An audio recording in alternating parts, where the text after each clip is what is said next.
ದುರ್ಗಾದೇವಿಯನ್ನು ಭಕ್ತಿಯಿಂದ ಅಣೆಮಣಿಯುತ್ತಾ ಆರಾಧ್ಯ ದೈವ ಮ್ಯಾದ್ರಾಳ ಆಂಜನೇಯ ಸ್ವಾಮಿಗೂ ತಾಯಮ್ಮ ತಾಯಿಗೂ ಅನಂತ ಭಕ್ತಿಯ ಶರಣಾರ್ಥಿಗಳನ್ನು ಸಲ್ಲಿಸಿ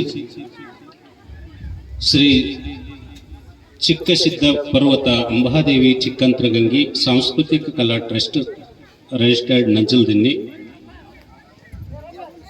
ಇವತ್ತು 3ನೇ ವರ್ಷದ ಈ ಕಾರ್ಯಕ್ರಮದ ದಿವ್ಯ ಅಧ್ಯಕ್ಷತೆಯನ್ನು ವಹಿಸಿದಂಥ ಈ ಕಾರ್ಯಕ್ರಮದ ಕೇಂದ್ರ ಬಿಂದುವಾದಂಥ ಭೀಮಣ್ಣ ಶರಣರಲ್ಲಿ ಅನಂತ ಭಕ್ತಿಯ ಶರಣಾರ್ಥಿಗಳನ್ನು ಸಲ್ಲಿಸಿ ಹಾಗೆಯೇ ಇನ್ನೋರ್ವ ಹಿರಿಯರು ಆತ್ಮೀಯರು ಗುರುಗಳಿಗೆ ಅನಂತ ಭಕ್ತಿಯ ಶರಣಾರ್ಥಿಗಳನ್ನು ಸಲ್ಲಿಸಿ ಹಾಗೆಯೇ ನಮ್ಮ ಕಲಾವಿದರ ಪೋಷಕರು ಆರಾಧ್ಯ ಹಿರಿಯರಾದ ರಂಗಪ್ಪ ಮಾಸ್ಟರಲ್ಲಿ ಅನಂತ ಭಕ್ತಿಯ ಶರಣಾರ್ಥಿಗಳನ್ನು ಸಲ್ಲಿಸಿ ಜಾನಪದ ಇದು ಸರ್ವರಿಗೂ ಸಮಪಾಲು ಸಮಬಾಳು ಎಂದು ಹರಿದು ಹಂಚಿರ್ತಕ್ಕಂಥ ಆತ್ಮೀಯ ಸಹೋದರ ನಾರಾಯಣಪ್ಪ ಮಾಡಿಸಿರುವವರಲ್ಲಿ ಅನಂತ ಶರಣಾರ್ಥಿಗಳನ್ನು ಸಲ್ಲಿಸಿ ಹಾಗೆಯೇ ನಮ್ಮ ಭಾಗದ ಖ್ಯಾತ ದಿಮ್ಮವಾದಕರು, ಯಾಕಂದರೆ ತಿಮ್ಮಣ್ಣ ಸಾಗರ್ ಕ್ಯಾಂಪ್ ಅಂದರೆ ಎಲ್ಲರ ಬಂದು ಕಣ್ಮುಂದೆ ನಿಂದಿರುವಂಥ ವ್ಯಕ್ತಿ ಅಂತ ಶರಣರಂತೂ ಅನಂತ ಭಕ್ತಿಯ ಶರಣಾರ್ಥಿಗಳನ್ನು ಸಲ್ಲಿಸಿ ಮಲ್ಲಯ್ಯ ಅವರೇ, ಹನುಮಂತರಾಯ ಅವರೇ, ನಮ್ಮ ಬಸನಗೌಡ್ರೆ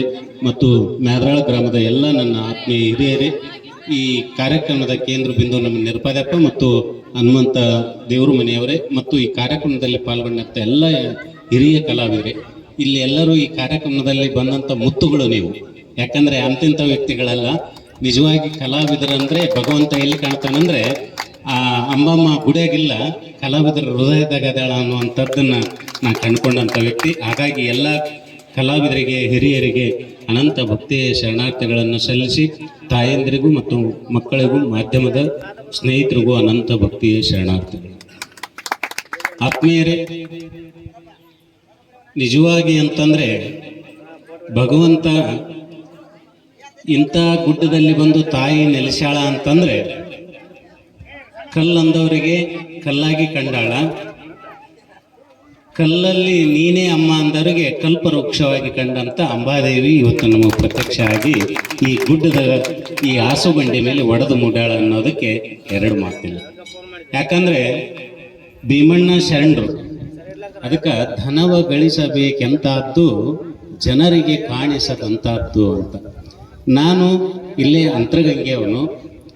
ಭೀಮಣ್ಣ ಈಗ ಶರಣರಾಗ್ಯಾರ. ಮೊದಲು ಭೀಮಣ್ಣ ಆದಾಗ ಈ 40 ವರ್ಷಗಳಿಂದ ನಾನು ಇಲ್ಲೆಲ್ಲ ಕಣಕ್ಕೆ ಅಡ್ಡಾಡ್ತಿದ್ವಿ. ಯಾಕಂದ್ರೆ ಜಂಗಮ ಮೂರ್ತಿಗಳು ನಾವು.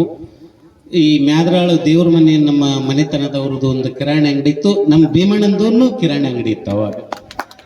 ಆ ಕಿರಾಣಿ ಅಂಗಡಿ ಹಂಗಂದ್ರೆ ಒಂದು ದೊಡ್ಡ ಮನೆಯವ್ರ ಸಂತಿ ತಂದ್ರೆ ಅಂತ ಅಷ್ಟು ಕಿರಾಣಿ ಅಂಗಡಿಯನ್ನು ಮಾಡಿಕೊಂಡು ಜೀವನ ಸಾಗಿಸಿದಂಥ ವ್ಯಕ್ತಿ ಭೀಮಣ್ಣನೂ ನಾನು ಕಂಡುಕೊಂಡಿದ್ದೇನೆ.